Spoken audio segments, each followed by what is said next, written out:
Bienvenidos a esta clase telepresencial en la que vamos a tratar sobre cómo se producen los sonidos que utilizan los seres humanos para comunicarse y qué otros elementos intervienen en la comunicación oral. Concretamente, vamos a explicar en qué consiste un fonema y qué funciones realiza la competencia fonológica de los hablantes. También veremos qué es una sílaba y cómo se compone. Posteriormente pasaremos a explicar cuáles son las fases de producción de los sonidos y cómo se clasifican en función de sus características articulatorias. Para terminar, analizaremos los principales rasgos suprasegmentales, el acento y la entonación, y veremos en qué consisten y cuáles son sus funciones. Los sonidos empleados en la comunicación humana reciben el nombre de fonos, que son cada uno de los sonidos emitidos por un hablante en un momento concreto. Estos sonidos, a su vez, pueden agruparse en una serie de fonemas, que son los sonidos abstractos con que cuenta una determinada lengua. La rama de la lingüística que se ocupa del estudio de los fonemas es la fonología. Los fonemas, a diferencia de las letras, se representan entre barras, utilizando símbolos tomados de los alfabetos griego y latino. El español estándar tiene 24 fonemas.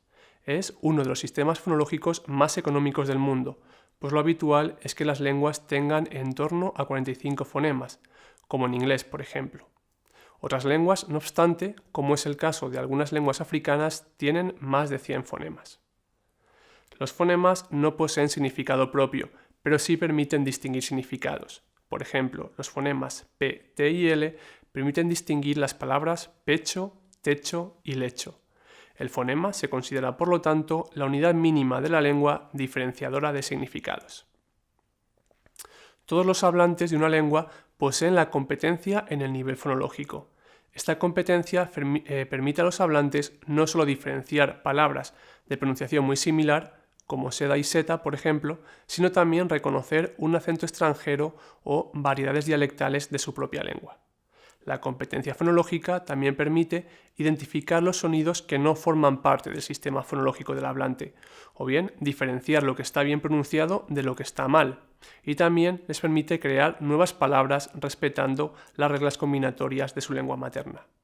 Las reglas fonológicas se van aprendiendo de forma inconsciente, según el niño se va convirtiendo en hablante competente de su propia lengua.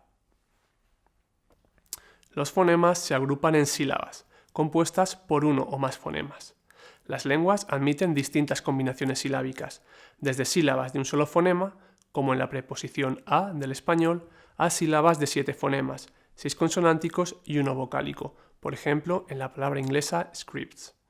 El español admite hasta 5 sonidos en una misma sílaba, en el prefijo trans, aunque la estructura más habitual en español es consonante más vocal, con una frecuencia del 56%.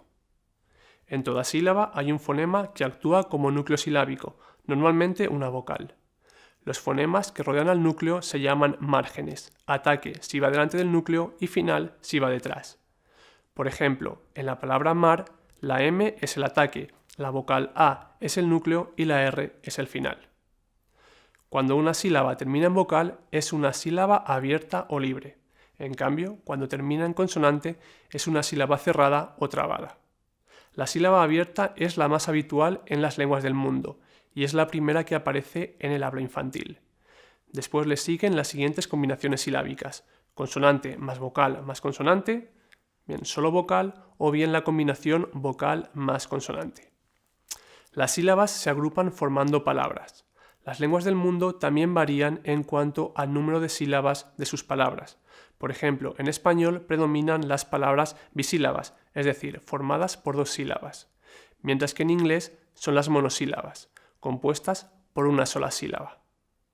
En casi todas las lenguas, las palabras de uso más frecuente suelen ser las más cortas, como es el caso de los artículos, los pronombres, las conjunciones o las palabras gramaticales. Pasamos ahora a hablar de la producción de los sonidos. La producción de los sonidos tiene lugar en 2 fases, la fonación y la articulación. La fonación consiste en la producción de la corriente de aire en los pulmones y su transformación en una onda sonora a su paso por la tráquea. La articulación, por su parte, consiste en la modificación de esa onda sonora a su paso por la boca. En la producción de los sonidos intervienen diversos órganos, ubicados en distintas partes del cuerpo. En primer lugar, en el origen del sonido se encuentran los órganos del aparato respiratorio, que son los pulmones, los bronquios y la tráquea. En segundo lugar, tenemos los órganos del aparato fonador, constituidos por las cuerdas vocales y la glotis. Las cuerdas vocales son dos tendones elásticos situados en la parte superior de la tráquea, a la altura del cartílago tiroides o nuez, y que pueden vibrar con el paso del aire. Por su parte, la glotis es el espacio vacío que se encuentra entre las cuerdas vocales y es por donde pasa el aire. En tercer lugar, tenemos los órganos supraglóticos, que se encuentran en la boca, y son los labios, la lengua, los dientes, los alveolos, el paladar duro y el paladar blando, también llamado velo del paladar, situado en la parte trasera de la garganta. Los fonemas se clasifican según una serie de rasgos distintivos relacionados con su producción.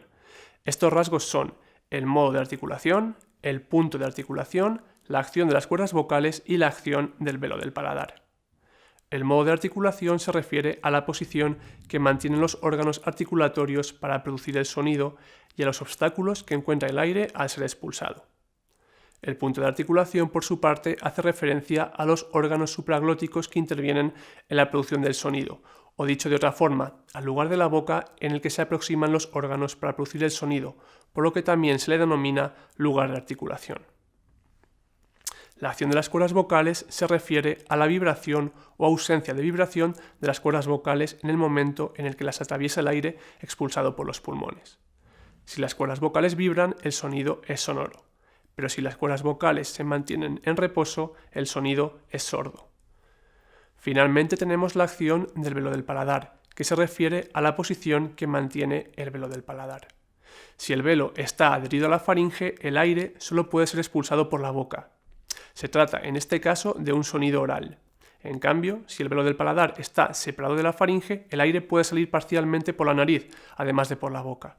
Se trata entonces de un sonido nasal.